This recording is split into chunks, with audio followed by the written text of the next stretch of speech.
Hello and welcome back to my channel. My name is Merlyn the Dragon Alchemist, and today we'll be talking about how to use alchemy to learn about the dragons. There's no other perfect time to talk about this than the season of death itself, Samhain. I love connecting with the Samhain dragons and the energies of death, so I'm going to be using these dragons as an example to kind of show you how to use this technique for any other dragon out there, because honestly, let's be real, learning about dragons on the internet is very hard, and it's very hard to find reliable information that isn't Dungeons & Dragons. So instead of relying off of the internet and other people's opinions, connect with the dragons themselves and see what they have to teach you.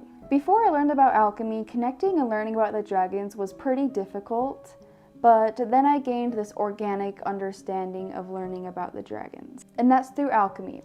Alchemy teaches us as above, so below. So if you know the physics and chemistry of something, then in turn you know the spiritual aspects. A prime example of as above, so below would be the alchemical process. There are 7 main steps to this, and each has a corresponding planet, and through learning about both of them, you really understand the process of alchemy. Each of these processes hold a specific energy that can teach us how to turn lead into gold. Because that's the whole goal of alchemy, turning lead into gold. This could mean alchemizing your life in the simplest of ways, but to me it means finding your golden path, your life path, your purpose, and living for that, living in that. And if you learn about these processes, you can learn about what each dragon is like. So through learning about the alchemical processes, you can in turn learn a lot about the planetary dragons. In alchemy, we have birth, life, death, and rebirth. Each hold a very important process on the alchemical journey. So the first example on how I use alchemy to know about the energies of a dragon would be the bone dragons. Now, to learn about them, you have to learn about the science of bones. If bones are left there long enough and are in the right conditions, they can actually be replaced by crystals. We know this as fossilization. This is yet another example of turning lead into gold.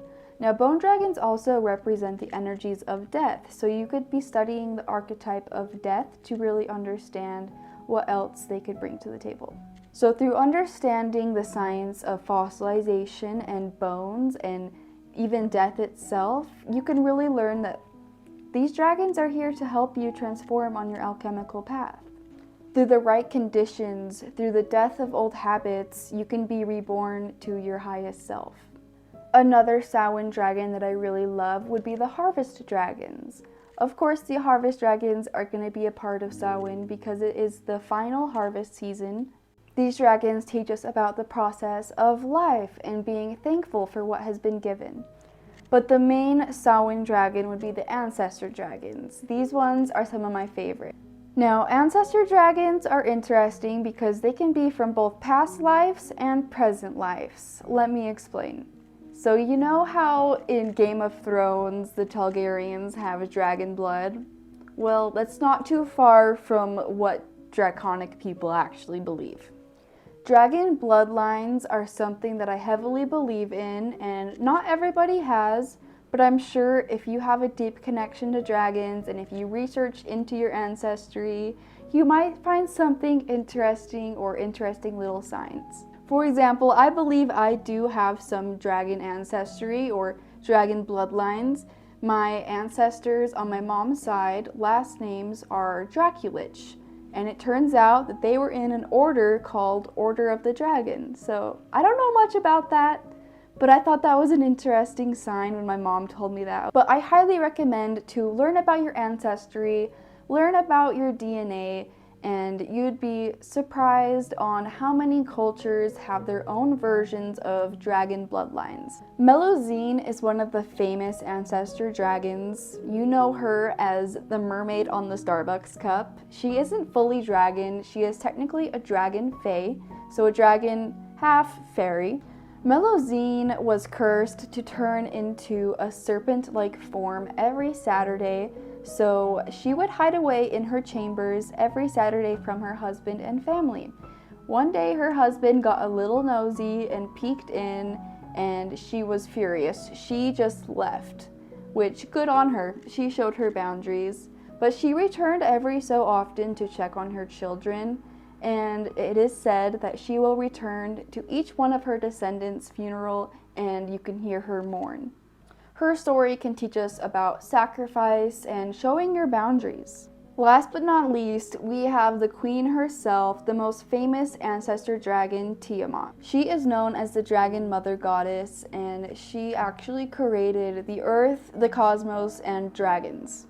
Since Tiamat is one of the bigger dragon goddesses, she has lots of information. Just make sure it's not Dungeons and Dragons related. But her story can teach us that chaos is creation, and that through death, more things can be reborn. So those are my examples on how to use alchemy to really learn about the dragons on a deeper, more personal level.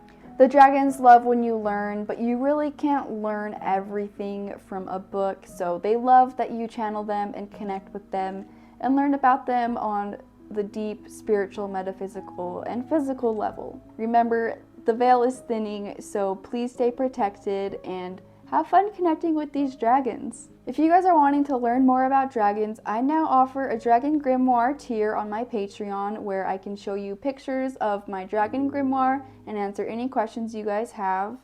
I also make custom Orgonite art, and I can do Dragon Connection readings over on my site, so go check that out if you're interested. I hope you have a wonderful season, and thanks for watching.